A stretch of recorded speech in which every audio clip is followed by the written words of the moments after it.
Hi everybody, my name is Jack Marvinga and my presentation was on smog and health.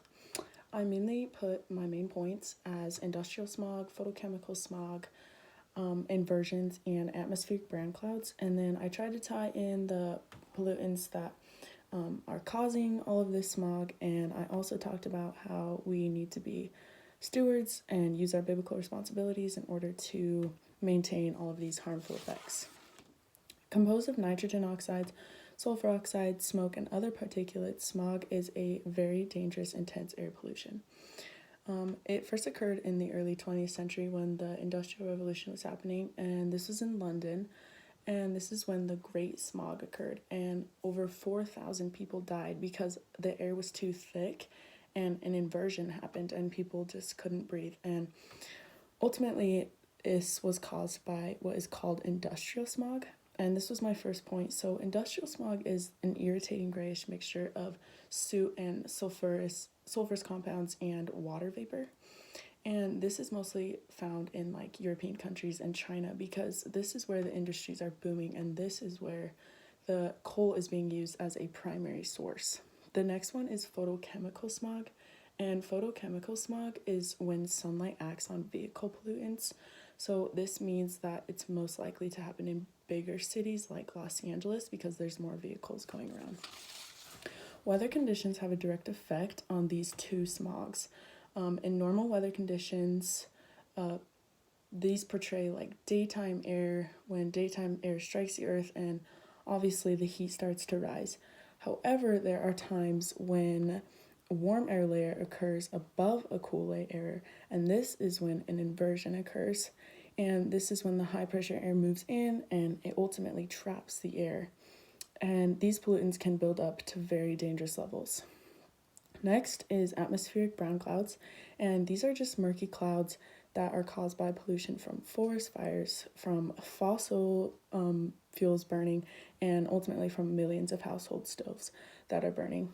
And photochemical smog and industrial smog are all caused by pollutants, which also cause ABCs and inversions to happen.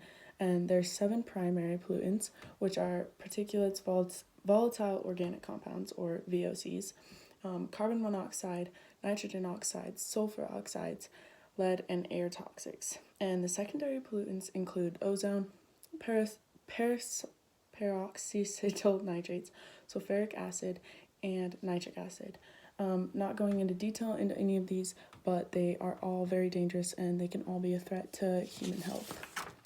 Older people and other people who have respiratory problems are more susceptible to health problems from smog because ultimately smog is going to start with your respiratory system and it allows toxic gases to remain suspended close to the ground. So this is when people are going to inhale the smog, and then this can lead to health problems like bronchitis, asthma, COPD, and other potential long-term effects. And smog not only affects the people like human health, it also affects the environment like crops and forests and all other things like that.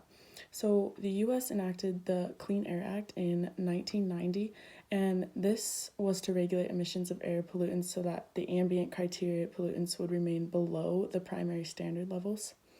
And they also enacted the National Ambient Air Quality Standards, and this is where they set standards for criteria pollutants like particulates, sulfur dioxide, and nitrogen oxides. So how can we use our biblical responsibilities to show our powerful stewardship to God's creation and helping with smog and health? So less driving, obviously. We can avoid products with VOCs. This is like nail polish, etc. Avoid buying produce from places like China and stuff to show that they have very low control laws for smog. And our stewardship under God means that we are accountable for Him for treating creation in a manner that best serves the objectives of His kingdom. So let's keep in mind the earth-keeping principle, the fruitfulness principle, that we, as the Lord keeps and sustains us, we must sustain His environment, and we should enjoy but not destroy the creation's fruitfulness.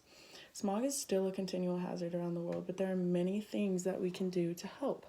It is always and will be our God-given duty to take care of God's creation, and we should never take a breath of fresh air for granted. Thank you.